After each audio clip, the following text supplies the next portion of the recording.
یعنی ناحق کسی کا خون نہیں کرتا، وہ اسلام کی فصحت میں ہوتا ہے، کشادگی میں ہوتا ہے۔ مطلب کیا ہے بھائیو؟ مطلب یہ ہے کہ جتنے بھی گناہ ہیں انسان اگر کر لیتا ہے نا تو اس کی معافی کے بہت سارے اسباب پیدا ہو جاتے ہیں، استغفار کے ذریعے، صدقہ خیرات کے ذریعے، لیکن ناحق خون یہ نہیں معاف ہوتا۔ اس طرح کس طرح نہیں معاف ہوتا؟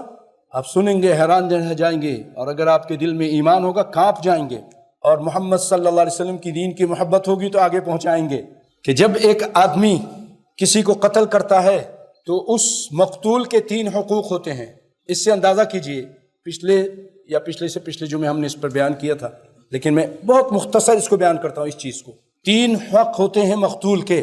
ایک تو مقتول کا حق ہوتا ہے جو اس کے بچوں کے لیے، اس کی بیوی کے لیے، اس کے گھر والوں کے لیے، اس کے ورثہ کے لیے، مقتول کے ورثہ، اس کو حق ملے گا کہ وہ یہ آدمی، یہ قاتل اپنے آپ کو ان کے حوالے کر دے، وہ اس کو مار دیں۔ کیسے ماریں؟ گورنمنٹ کے ذریعے، خود نہیں ماریں گے، اس سے بدلہ لیں، قتل کریں، یا پھر اس سے دیت لے لیں یا معاف کر دیں، ان کی مرضی۔ ایک یہ حق ہے۔ دوسرا حق، بلکہ اس سے پہلے حق اللہ کا حق ہے کہ اللہ کی پیدا کی ہوئی مخلوق کو تم کون ہوتے ہو مارنے والے، اس سے جینے کا حق چھیننے والے۔ وہ کب معاف ہوگا؟ وہ آدمی نیکی کرے، اللہ سے معافی مانگے، اللہ مجھ سے بہت بڑی غلطی ہو گئی تو مجھے معاف کر دے۔ اگر اللہ چاہے گا معاف کر دے گا، معاف ہو جائے گا۔ دنیا میں حق اس نے جو اللہ کے حق میں ڈاکہ ڈالا تھا، اور پھر بچوں کے ساتھ جو زیادتی کی، بچوں کا باپ چھینا، عورت کا شوہر چھینا، باپ کا سہارا چھینا، اس کا بھی ازالہ ہوگا اگر اس کو قتل کیا جائے، یا اس کو معاف کر دیں یا اس سے دیت لے لیں، پیسہ لے لیں۔ اب تیسرا حق کس کا ہے؟ مقتول کا، خود مقتول کا۔ 3 حق ہیں۔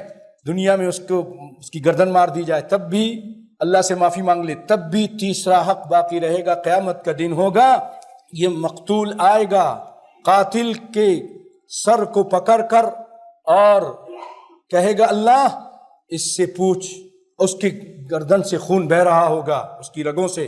وہ مقتول اس کے سر کو پکڑ کر اللہ کے پاس لائے گا، اللہ اس سے پوچھ اس نے مجھے کیوں قتل کیا تھا۔ اللہ اس کو اپنے قریب کر لے گا، عرش کے قریب کر لے گا اس کی مظلومیت کی وجہ سے، اور پھر اللہ رب العالمین انصاف کرے گا، اس سے بدلہ لے گا، یا تو اس کو عذاب میں جھونک دے گا، جہنم میں جلتا رہے گا۔ لوگ سمجھتے ہیں ہم رشوت دے دیں، ہم دیت دے دیں، ہم معافی مانگ لیں، ہم یہ کر لیں، دنیا میں تو یہ کچھ ہو سکتا ہے، آخرت میں کیا کرو گے؟ اب تو گھبرا کے کہتے ہیں مر جائیں گے، مر کے بھی سکون نہ ملا تو کہاں جاؤ گے؟ مر کے بھی سکون نہ ملا تو کہاں جائیں گے؟ حضرات، یا تو اللہ اس کو جہنم میں جلائے گا، یا پھر اس کی نیکیاں، اس ظالم قاتل کی جو نیکیاں ہوں گی وہ اس مقتول کو دے دی جائیں گی، اور اگر کچھ نہیں بچے گا اس کو پھر جہنم میں پھینک دیا جائے گا۔ اسی لیے بھائیو اس کو معمولی نہ سمجھو، بہت بڑا گناہ ہے۔ قرآن پاک میں اللہ تعالیٰ اس کے بارے میں فرماتا ہے، سورۃ نساء، اللہ تعالیٰ فرماتا ہے وَمَا كَانَ لِمُؤْمِنٍ أَن يَقْتُلَ مُؤْمِنًا إِلَّا خَطَأً، کسی مومن کو دوسرے مومن کا قتل کر دینا زیب نہیں دیتا، اس کے لیے زیب نہیں دیتا، مگر غلطی سے، اگر غلطی سے ہوگی تو اور بات ہے۔ فَتَحْرِيرُ رَقَبَةٍ وَمَنْ قَتَلَ مُؤْمِنًا خَطَأً فَتَحْرِيرُ رَقَبَةٍ مُؤْمِنًا، یہ چیزیں عام لوگوں کو نہیں معلوم۔ اگر کوئی کسی مومن کو قتل کرتا ہے غلطی سے، خطا، قتل کی 3 قسمیں انشاءاللہ اگر ٹائم ملا آج ورنہ آئندہ، قتل خطا، قتل عمد، قتل شبہ عمد۔ قتل خطا آج اس پہ تھوڑی سی گفتگو کرتے ہیں۔ اس قتل کو کہتے ہیں کہ جس میں ایسی چیز سے قتل کر رہا ہے جس سے آدمی قتل نہیں ہوتا، مثلا ایک چھوٹا سا پتھر اٹھا کے مارا، وہ مر گیا، اس کا ارادہ بھی نہیں تھا، لاٹھی سے مارا جو عام سی بات ہے۔ مجھے یاد ہے کہ یہاں ہمارے بحرین میں ایک شخص نے، گاڑی کا ایکسیڈنٹ ہو گیا، دونوں نکلے، ایک غیر ملکی تھا اور برطانیہ کا تھا دوسرا، اور ایک بحرینی تھا، اس نے صرف اس کو گھونسا مارا، مر گیا۔ حالانکہ وہ موسیٰ علیہ السلام نے بھی تو گھونسا مارا تھا تو مر گیا۔ فَوَكَزَهُ مُوسَىٰ فَقَضَىٰ عَلَيْهِ، موسیٰ علیہ السلام گھونسا تو پھر وہ بہت طاقتور گھونسا ہوگا نا۔ تو کبھی کبھی انسان کوئی چھوٹی سی چیز اس کو ماری جاتی ہے وہ مر جاتا ہے، تو یہ اس کو کہتے ہیں قتل خطا، یعنی وہ تیر چلا رہا تھا، وہ پرندے کا شکار کر رہا تھا، دیکھا وہاں بیٹھا ہے، جانور کو مارنے کے لیے اس نے گولی چلائی، وہ جانور کو تو نہیں لگی، اس آدمی کو لگ گئی، اس کا ارادہ بھی نہیں تھا۔ تو اب ایسی صورت یہ قتل خطا ہے۔ اب یہ جو گاڑی ایکسیڈنٹ وغیرہ جان بوجھ کے نہیں کرتے، مر جاتا ہے، تو یہ قتل خطا ہے، اس پہ بھی سزا ہے۔ کوئی جان بوجھ کے کرے اس کی کتنی سزا ہوگی. ومن قتل مؤمنا خطأ، جس نے کسی مومن کو غلطی سے مار دیا، خطا پہ مار دیا، بلا قصد مار ڈالا، تو کیا ہے؟ فتحریر رقبۃ مؤمنہ ودیۃ مسلمۃ الی اہلہ ودیۃ مسلمۃ الی اہلہ الا ان یصدقوا. جو شخص کسی مسلمان کو بلا قصد مار ڈالے، اس پر ایک مسلمان غلام کی گردن آزاد کرنا ہے اور مقتول کے عزیزوں کو خون بہا پہنچانا دینا ہے. اللہ اکبر. میں جو انہوں نے تفسیر کی وہ بھی سنا دیتا ہوں آپ کو. جو پہلی آیت ہے نا، شروع کی آیت، وما کان لمؤمن ان یقتل مؤمنا الا خطأ، کہ کسی مومن کو دوسرے مومن کا قتل کر دینا زیب نہیں مگر غلطی سے. اس کے بارے میں تشریح کرتے ہوئے کہتے ہیں کہ یہ نفی نہیں کے معنی میں ہے، نفی ہے لیکن نہیں کے معنی میں، جیسے آرڈر ہوتا ہے نا، نہیں کرنے کا آرڈر دیا جا رہا ہے، جو حرمت کے متقاضی ہے. یعنی ایک مومن کا دوسرے مومن کو قتل کرنا ممنوع ہے اور حرام ہے. اور الا خطأ کیا مطلب؟ غلطی کے اسباب وہ جو متعدد ہو سکتے ہیں، مقصد یہ کہ نیت اور ارادہ قتل نہ ہو مگر کسی وجہ سے وہ قتل ہو جاتا ہے.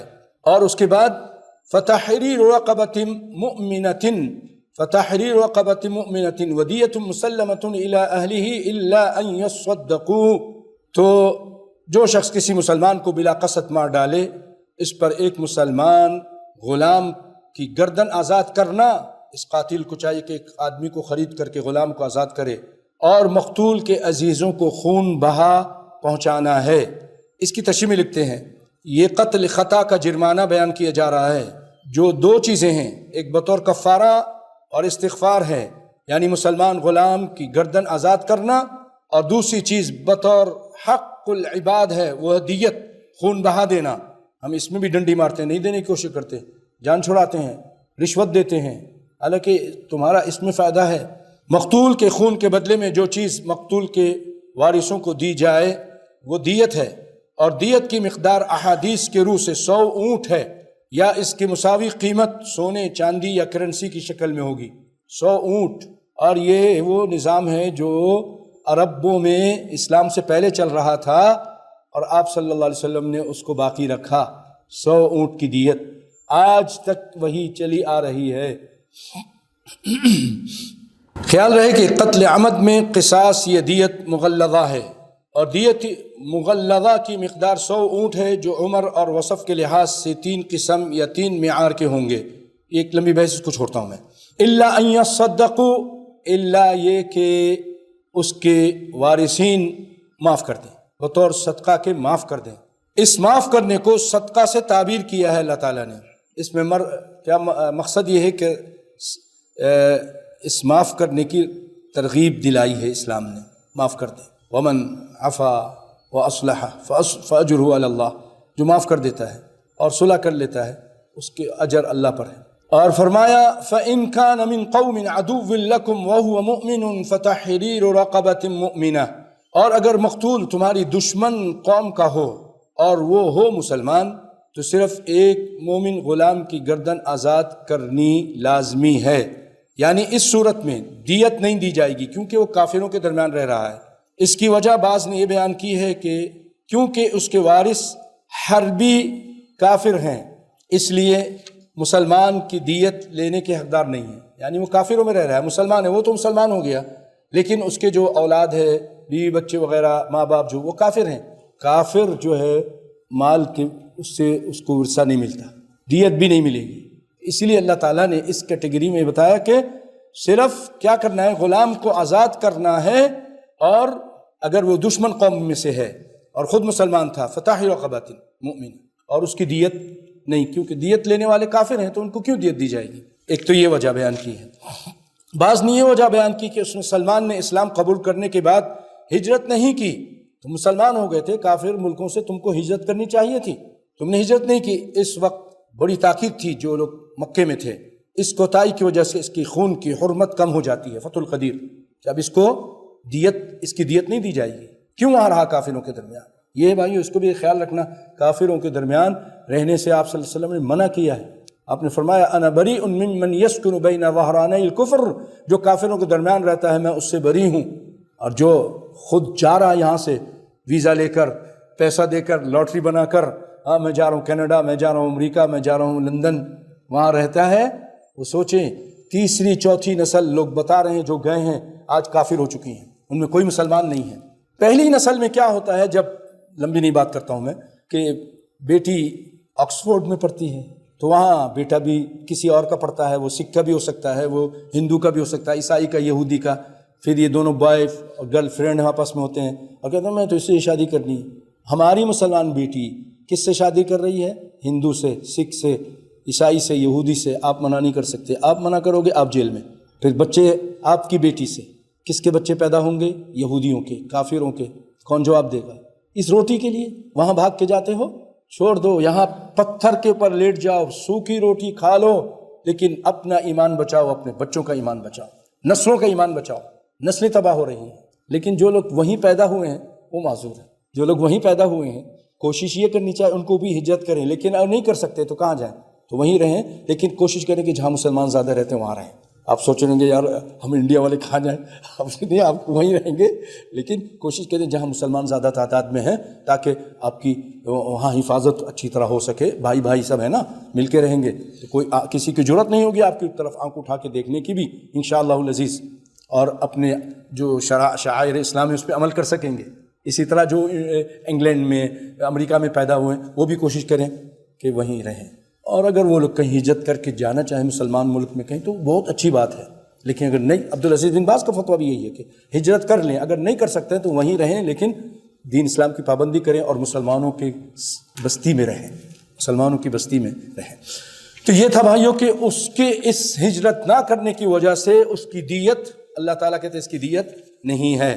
پھر آگے فرمایا وَإِن كَانَ مِن قَوْمٍ بَيْنَكُمْ وَبَيْنَهُمْ مِيثَاقٌ، اگر ایسے قوم سے آدمی قتل ہوا ہے جس کے آپ کے اور ان کے درمیان ایگریمنٹ ہے، معاہدہ ہو چکے ہیں، فَدِيَةٌ مُسَلَّمَةٌ إِلَىٰ أَهْلِهِ وَتَحْرِيرُ رَقَبَةٍ، تو ان کو دیت دی جائے گی۔ ایگریمنٹ، معاہدہ، عہد کی کس طرح اسلام پاسداری کرتا ہے، اللہ اکبر۔ یہ اتنا سچا سچا اسلام ہے ہمارا کہ اگر کسی سے ایگریمنٹ کر لیا ہے تو اس کے خلاف نہیں کرنا، اور اگر کسی قوم سے ایگریمنٹ کیا اور وہ مخالفت کر رہی ہے تو اچانک حملہ بھی نہیں کرنا ہے۔ کیا ہے کہ ان کو اعلان بتا دیا جائے کہ ٹھیک ہے تم لوگ مخالفت کر رہے ہو، ہمارے آپس میں ایگریمنٹ تھا، معاہدہ تھا، ہم لوگ آپس میں نہیں لڑیں گے، لیکن اب تم کی غلطی کر رہے ہو، معاہدے کی خلاف ورزی کر رہے ہو، ہمارا اور تمہارا معاہدہ ختم۔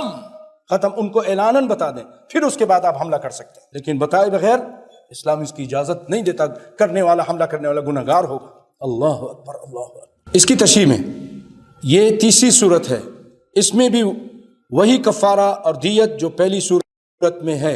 بعض نے کہا کہ اگر مقتول ذمی ہو، یعنی ہمارے مسلمان ملک میں کوئی کافر رہ رہا ہے، کوئی ہندو، کوئی عیسائی آ کے رہ رہا ہے اور ہماری گورنمنٹ نے اس کو پناہ دی ہے، اجازت دی ہے رہنے کی، اس کو بھی قتل کرنا جائز نہیں ہے۔ پچھلے دنوں یہ جہاد کے نام پر ہمارے ملک میں اجازت لے کر رہ رہے ہیں، ویزا لے کر، ایگریمنٹ کے ساتھ گورنمنٹ سے، آپ ان کو قتل کرتے ہو۔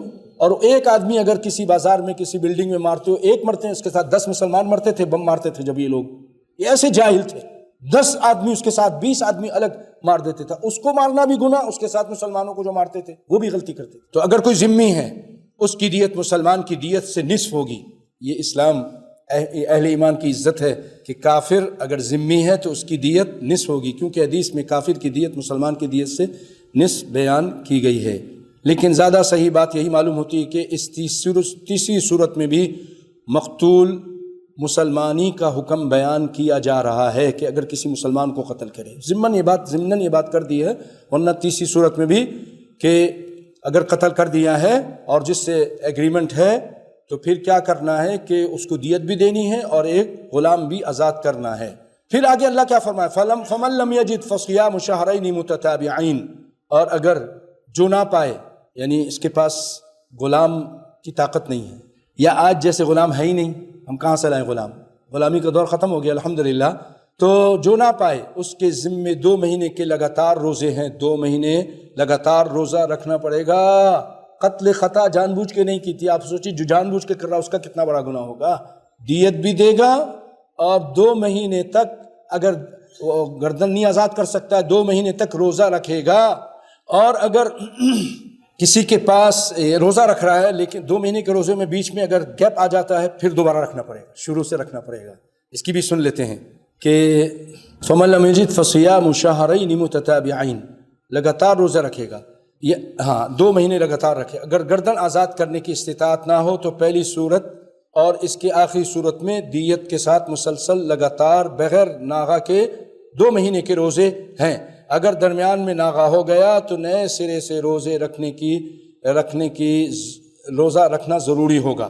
البتہ عذر شرعی ہو, یعنی کوئی شرعی عذر ہو ناغہ کی, تو نئے سرے سے روزہ رکھنے کی ضرورت نہیں ہے. جیسے کوئی قاتلہ ہے عورت, اس کو حیض آ گیا یا شدید بیماری کی وجہ سے آدمی یا عورت جو بھی, تو وہ اس وجہ سے نہیں رکھ سکا تو وہ مسلسل رکھ لے گا. سفر کے عذر شرعی ہونے میں اختلاف ہے. ابن کثیر تو یہ تو یہاں تک ہو گیا. متتابع یعنی توبۃ من اللہ, یہ اللہ کی طرف سے اللہ سے بخشوانے کے لیے, اور یہ اللہ سے بخشوانے کے لیے, اور اللہ بخوبی جاننے والا اور حکمت والا ہے. یہ سارے کام, لیکن اس کا مقتول کا حق پھر بھی باقی رہتا ہے, جیسے میں نے آپ کو حدیث سنائی ہے. اور آگے حدیث سنیے بھائیو, قرآن کی آیت سنتے ہیں. اللہ فرماتا ہے دوسری آیت جو اس کے بعد, پہلی آیت تھی سورہ نساء کی 92, اب 93. فرمایا وَمَن يَقْتُلْ مُؤْمِنًا, جو کسی مومن کو قتل کرتا ہے. وہ لوگ جو قتل کو معمولی سمجھتے ہیں, اس آیت کو گھر میں خود پڑھیں, اس کا ترجمہ پڑھیں. اللہ فرمایا وَمَن يَقْتُلْ مُؤْمِنًا, جو کسی مومن کو قتل کرتا ہے متعمدًا, قصد کر کے جان بوجھ کر, فَجَزَاؤُهُ جَهَنَّمْ, میرے ساتھ گنتے جائیے اس کو کتنا سزا اللہ دے رہا ہے. اس کا بدلہ جزاؤہ جہنم, دوزخ کی آگ ہے, دوزخ ہے ایک. خالداً فیہا, ہمیشہ ہمیشہ اس میں رہے گا. 2 اور وغضب اللہ علیہ, اور اس پر اللہ کا غضب ہے, اللہ کا غضب, بہت غصے اللہ تعالیٰ. ولعنہ, اور اللہ نے اس پہ لعنت کی ہے. اور وأعد له عذابا عظیما, اللہ تعالیٰ نے اس کے لیے عذاب علیم تیار کیا ہے. عذاب علیم تیار کیا ہے. آپ نے پڑھا ہوگا کچھ دنوں پہلے, 1-2 ہفتے پہلے, اتنا امیر باپ تھا اور اتنا پیار کرتا تھا, اس ظالم نے عورت کے چکر میں آ کر کسی گاڑی کے مطالبہ کیا, اس کے بعد اپنے باپ کو کئی مرتبہ قتل کرنے کی کوشش کی اور آخر میں کرائے کے قاتلوں سے قتل کروا دیا.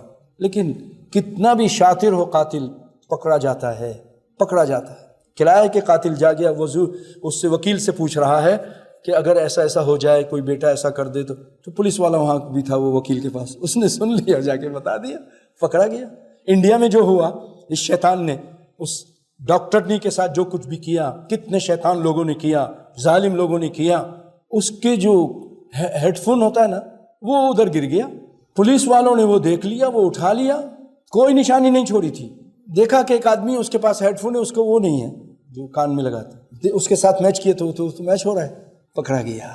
قاتل کتنا بھی شاطر ہو, کوئی نہ کوئی نشانی چھوڑ کے جاتا ہے. نہیں کرو قتل, اللہ ناراض ہوتا ہے, گھر والے پریشانی میں آ جاتے ہیں. ابن عباس رضی اللہ تعالیٰ, دیکھیں قاتل کے معافی ہے کہ نہیں, اس پر بڑا علماء کا اختلاف ہے. میں اسی پہ بات کو ختم کرتا ہوں.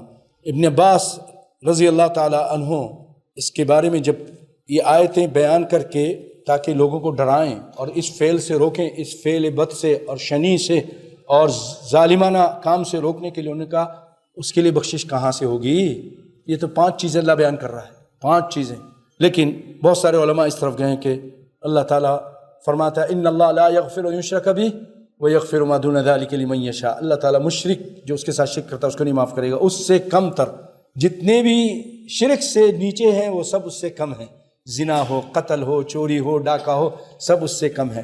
ممکن ہے بہت شدید عذاب ہونے کے بعد پھر معاف ہو جائے گا. انشاءاللہ العزیز اس پہ آپ کے سامنے آئندہ بیان کریں گے, اور بھی بہت ساری چیزیں بیان کریں گے, قتل اس کے عمد وغیرہ کا. بارک اللہ فیکم وصلی اللہ علی نبینا محمد وعلی آلہ وصحبہ وسلم.